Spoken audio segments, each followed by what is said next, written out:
6일 지방선거를 앞두고 저희 KBC 광주방송은 광역단체장 후보들을 모시는 자리를 마련했습니다.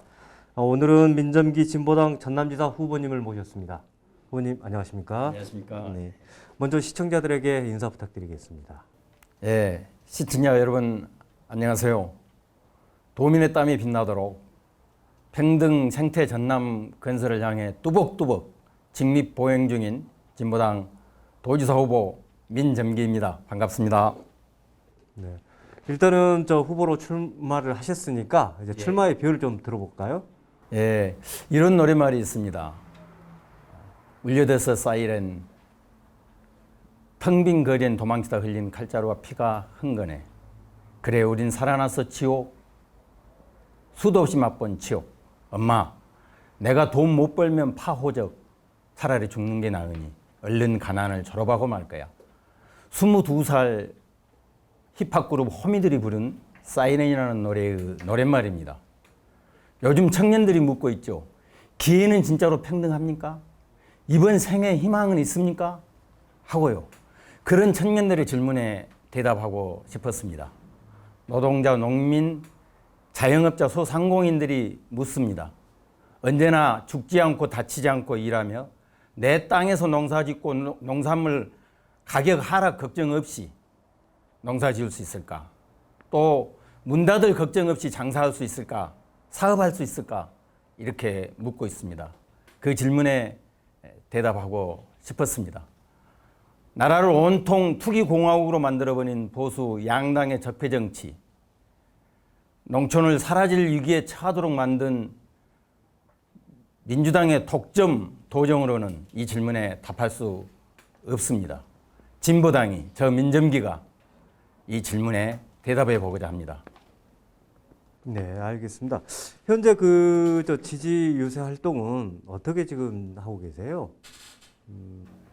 예, 우선 시군을 작년 가을에 쭉 한 바퀴 돌았고요. 다시 지금 두 번째 시군을 돌면서 지지자들도 만나고 또 노동자, 농민 또 여러 분들을 만나고 있습니다. 언론인들도 만나고요. 예. 만나면은 저 민심을 가장 먼저 이제 체감하게 될 텐데 현장에서 느끼는 민심은 어떻습니까? 너무 고단하다. 그래서 피로도가 굉장히 높고요. 이것은 비단 코로나 상황만이 아니라 실제로 농민들이 또 어민들이 이대로는 못 살겠다. 이건 이렇게 팍팍해서 어떻게 살 수 있느냐. 또 전남이 이대로 지속이 가능하느냐. 전남 자체가 이런 말씀들을 많이 하고 계세요. 큰 변화를 지금 원하고 있다. 이렇게 좀 감지하고 있습니다. 그것은 후보님께서 말씀하셨던 민주당 독재가 나온 폐해로 지금 보이는가요? 그렇죠. 이제 고인물은 썩은다고 하죠. 견제받지 않는 권력은 독재로 흐르기 쉽다고 하고요. 특히 이제 신선한 풍경을 경험하지 못한 지방자치는 퇴보하게 돼 있습니다. 고인물, 낡은 정치가 되어버린 민주당을 넘어서서 30년 독점을 깨뜨려야 한다. 저는 그렇게 생각하고요. 특히 17개 시도 중에 가장 낙후하고 후진적인 행정을 보여주고 있는 것이 전남입니다. 그런데 이제 여기에 대한 감각조차 없어서 굉장히 무감각하죠. 모르는 거죠. 이게 이제 더욱더 큰일입니다. 그래서 이런 부분을 알리고 도민들께 알리고 우리도 얼마든지 잘할 수 있는 DNA가 유전자가 도민들에게 있는데 이것을 독점 정치 30년이 모두 그 역량을 발휘하지 못하게끔 막아버렸다. 저는 그렇게 보기 때문에 이번 기회에 이런 부분들 좀 많이 알리려고 하고요. 특히 이제 30년 민주당의 독점 도정이 인구 250만 전남을 180만으로 70만 약 30%를 감소시키는 상황이 됐어요. 그래서 전남을 한마디로 망치는 도정을 민주당 독점이 30년 동안 벌여왔다 하는 것이고, 두 번째로는 무책임하다. 10년 전에 F1 영암 자동차 경주장을 경남에서는 이거 망한다, 안 해야 된다 하는데 그걸 경남에서 버린 것을 가져와서 몇 년 동안 하면서 1조 원 가까이 총 빚을 지고 적자를 냈는데도 아무도 책임지는 사람이 없는 그런 상황이고요. 세 번째로는 불통 정치다, 불통 도정이다 이렇게 얘기합니다. 이제 나주 혁신도시의 부영주택이 아파트 5,300세대를 짓겠다고 신청을 했는데 그 땅을 5단계를 뛰어넘는 이렇게 특혜가 주어지는 그런 그 용도 변경을 했어요. 그런데 이 과정에서 도지사와 나주시장과 부영주택 회장이 3자 간에 그 협약서를 씁니다.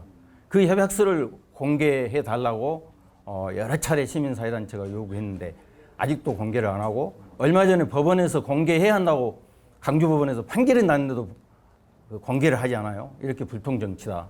또 한 가지는 이제 강양제철에서 몇 년 전에 고로에서 오염물질을 배출하는 그 브리더가 있는데 브리더를 통해서 오염물질이 많이 배출됐습니다.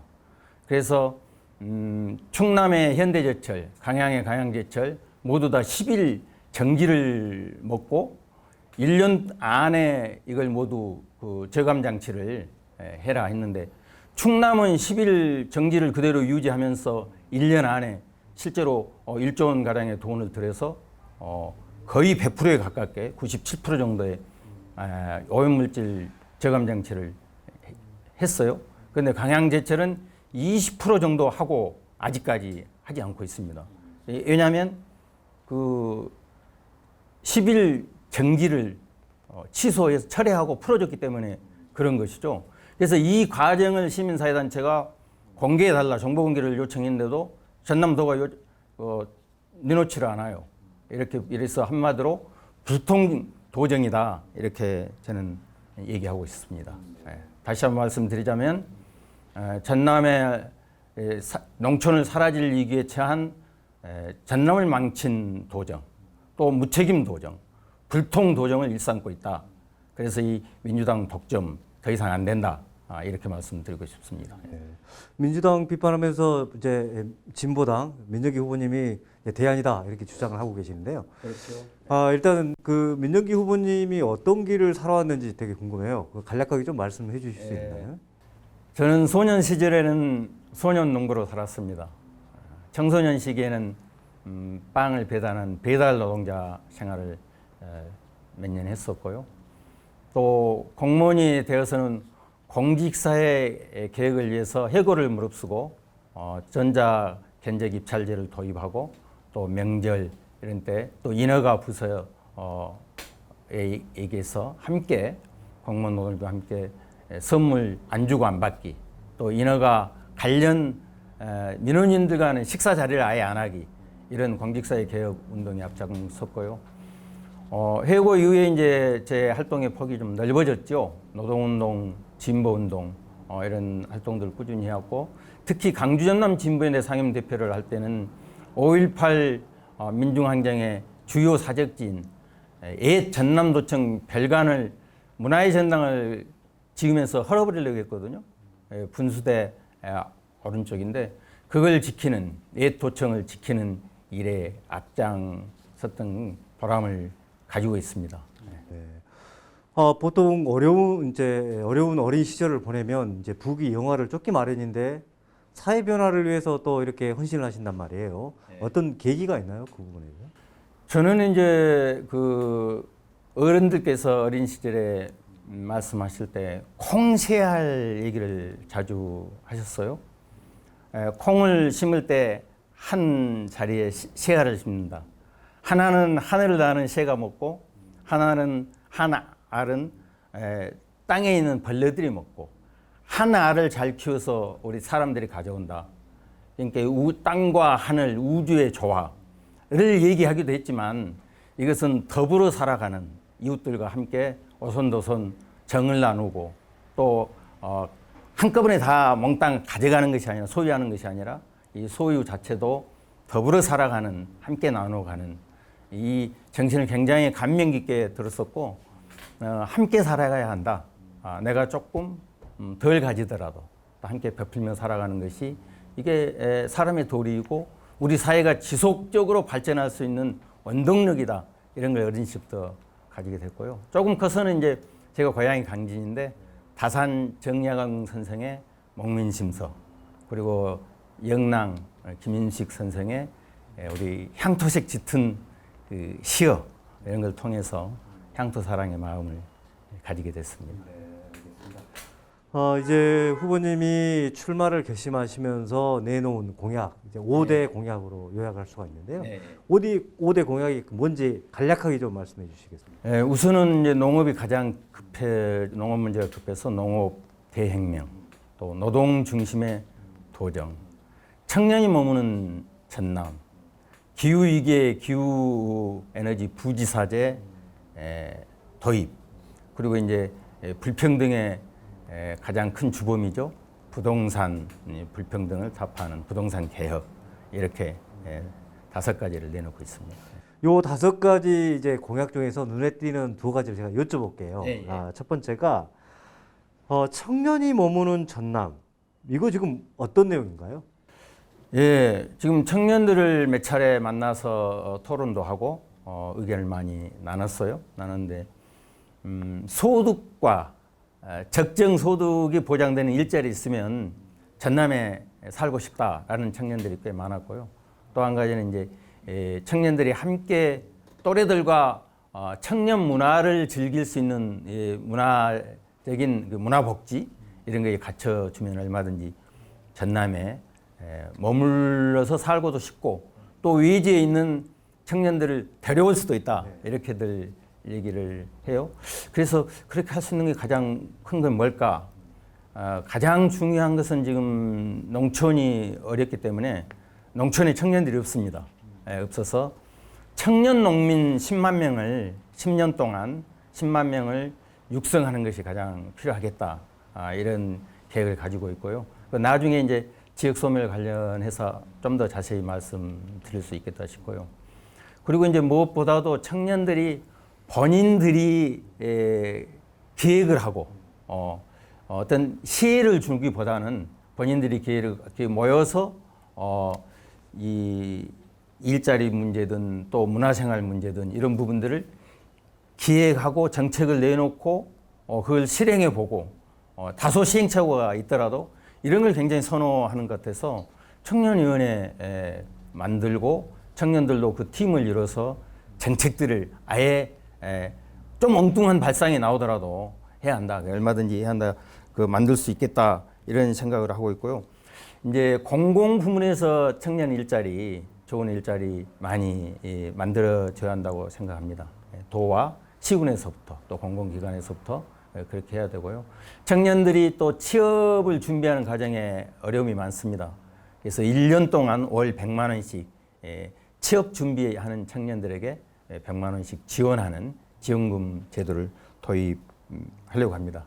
그리고 이제 사는 집 문제가 또 굉장히 중요하죠. 그래서 월 10만 원 정도 월세를 내면 살 수 있는 그런 집들을 마련해 주는 것이 필요하겠고요.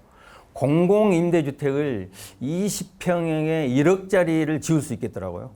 땅을 토지를 공공에서 대고 토지 임대부 아파트 20평형 정도는 그래서 이런 공공주택은 일정 기간 청년들의 힘을 모을 때 5년이면 5년 일정 기간 무상으로 제공해 주는 이런 계획들을 가지고 있습니다. 청년들을 불러 모으고 또 머물게 하는 제도적 뒷받침을 하겠다 이런 말씀이네요. 공약 중에 또 하나 이제 눈에 띄는 게 기후에너지 부지사제 도입이에요. 왜 이런 공약을 내고 있는지. 이제 지금 세대 특히 청년들의 이 얘기하기를 우리는 지구를 지키는 마지막 세대인 것 같다. 우리마저 이 기후 위기에서 지구를 구하지 못하면 다 함께 망하겠구나 하는 위기의식을 굉장히 가지고 있고 실제로 이제 진보당의 청년위원회가 앞장서서 기후 위기 문제를 해결하기 위해서 뛰고 있어요. 그래서 누구보다도 기후에너지 부지사는 청장년 중에서 해야겠다. 적어도 30대, 40대 중에서 기후 부지사를 임명하고 특히 이제 기후 에너지 분야 말고 기후 분야에서는 기후 본부장을 대응 본부장을 청년으로 20대 혹은 30대 청년으로 임명해서 본격적으로 이 기후 위기에 대응하도록 해야겠다 하는 계획을 가지고 있습니다. 네. 그러면 이제 기후 변화에 그렇게 대응해야 된다는 것을 잘 알고 계시지 않습니까? 예. 근데 최근에 가장 논란이 되는 게 지금 태양광 설치 문제 예. 가지고 여러 가지 그 논란들이 지금 발생을 하고 있어요. 후보님 입장은 뭔가요? 이제 모든 일은 방향이 중요하거든요. 예. 방향이 오르면 속도가 조금 늦더라도 이제 탄력이 붙고 가속도가 붙으면 달릴 수 있는 건데 방향이 틀려버리면 거꾸로 가버리면은 이건 어마어마한 문제가 생기는 거죠. 그런데 저는 방향이 잘못됐다고 봅니다. 왜냐하면 지금 태양광 풍력은 멀쩡한 농지, 어마어마한 농지가 훼손되고 있어요. 태양광 간척지 뭐 이런 농지 지금 사업 허가가 난 것만 해도 한 60여 교소의 큰 단지로 해서 2천만 평 정도가 허가가 나 있는데 여의도 면적이 25배 정도 되는 어마어마한 면적이거든요. 그래서 농사 짓는 농지에서 산소를 배출하고 탄소를 먹는 식물들이 자라는 건데 이거 거꾸로 가는 거죠. 산림도 마찬가지고 어장도 이제 그런 부분들이 심각한 부분들이 아주 난개발식으로 이렇게 허가가 나고 있어서 우려를 하는 것이요. 제가 제시하는 것은 이런 겁니다. 전기는 어디서 가장 많이 쓰냐? 도시에서 쓰고 공장에서 산업단지에서 많이 씁니다. 그러면 가장 먼저 전기, 태양광이나 이런 발전을 신재생 에너지 발전을 해야 할 곳은 도시와 공장지대입니다. 도시의 지붕, 시설 이런 데 먼저 태양광 하고 공장에서 하고 하다 해도 이 도저히 부지가 부족하다 했을 때 이제 농어촌을 생각할 수 있는 것이죠. 그런데 이 거꾸로 된 것이죠. 그래서 또 하나는 우리나라 탄소를 배출하는 그 배출원이 100대 기업이 80%를 배출합니다. 그런데 지금 태양광 풍력 사업을 대부분 재벌 대기업들이 하고 있거든요. 마치 고양이에게 생선을 맡긴 객이다. 그래서 이런 부분도 공용으로 해야 한다. 국가가 나서서 직접 관장하고 또 공기업이 물론 할 수 있겠죠. 공용으로 이 태양광 풍력 사업들이 이루어져야 한다. 그리고 분산형, 자립형으로 소규모로 이렇게 하면 훨씬 더 일자리도 많이 생기고 지금 탄소 배출을 줄여야 하는데 거꾸로 가고 있는 지금의 태양광 풍력을 바로잡을 수 있다. 이렇게 좀 말씀드리겠습니다. 네. 후보님은 땀이 존중받는 안전한 일터 만들기, 그리고 산업 재해 예방에 이제 발벗고 나서겠다. 이제 힘주어 이렇게 강조를 하셨는데요. 이 내용 좀 설명 부탁드리겠습니다. 예, 이제 비정규직 문제, 열심히 일하면서도 내 땀의 대가가 너무 초라하고 그래서 자존감이 없는 노동자들이 주로 이제 비정규직 노동자라고 이렇게 일컬어지죠. 그래서 공공부문에서부터 정규직으로 채용해야 한다. 이를테면 지금 돌봄 노동자들이 필수 인력으로 이렇게 분류되기 시작했습니다. 그래서 돌봄 노동자들은 돌봄 센터를 시군과 도가 만들고 직접 고용해서 적정한 임금을 보장하고 일자리가 지속적으로 갖춰지도록 해야 한다. 이런 것이고요. 이제 제가 요즘에 들어서 가슴 아프게 생각한 것은 곳곳에서 이제 산재 사고가 많이 납니다. 작년 12월에 여수산단에 2일 참사로 3명이 돌아가셨고 또 2월 초에 여수산단에서 YNCC 참사로 4명이 돌아가셨고 3호 중공업에서도 2차례에 걸쳐서 1명씩 또 돌아가셨고 곳곳에서 이렇게 산재 사고가 나고 있어서 매우 안타까워 가슴이 먹먹합니다. 저는 이제 민주노총 본부장을 지내면서 2013년 대림 참사를 겪었습니다. 6명이 돌아가시고 11명이 중상을 입는 큰 사고였는데 이 사고를 겪으면서 돈보다 생명이 중요하다.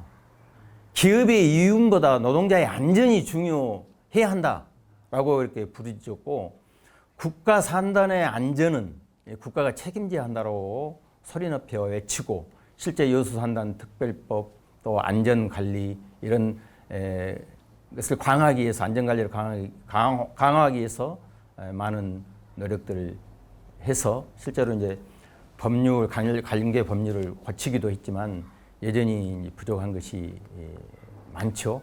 지금이라도 늦지 않았다. 산재 예방에 도지사가 발벗고 나서야 한다. 왜냐하면 중대재해처벌법도 있지만 사후 약방문 격으로 사고 나서 다치고 돌아가신 후에 뭘 한다는 것 물론 해야겠지만 그보다는 예방에 앞장서야 한다. 다행히 작년 11월에 산업안전보건법 4조의 2, 4조의 3에 도지사와 시장 군수들의 책무를 명시했어요. 산재 예방을 위해서 계획도 세우고 현장을 점검도 하고 집행을 할 수 있도록 세웠기 때문에, 그런데 전남도는 아직 아무런 계획을 내놓지 않고 있어서 저는 매우 유감스럽게 생각하고요. 지금 당장 산재 예방에 전면 나서야 한다, 이렇게 좀 요구하고 저는 그렇게 할 작정입니다. 후보님, 후보님의 정책 전개를 더 듣고 싶은데요. 주어진 시간이 이제 거의 다 이제 된 것 같습니다. 마지막으로 시청자분들에게 하시고 싶은 말씀 있다면 간략하게 좀 부탁드릴까요? 도민 모두가 지방자치의 주인으로 나서야 합니다. 0.1%의 부자 또 투기꾼의 탐욕이 빛나는 것이 아니라 일하는 사람들의 모든 도민의 땀이 빛나야 합니다. 평등, 생태, 전남 건설로 도민의 땀이 빛나는 전남 만들고 싶습니다. 아리랑 신명과 황토밭 가슴, 그 열정을 가지고 있습니다. 누구보다도 전남의 산화와 문화를 사랑합니다. 진보당 저 민점기에게 기회를 주십시오. 감사합니다.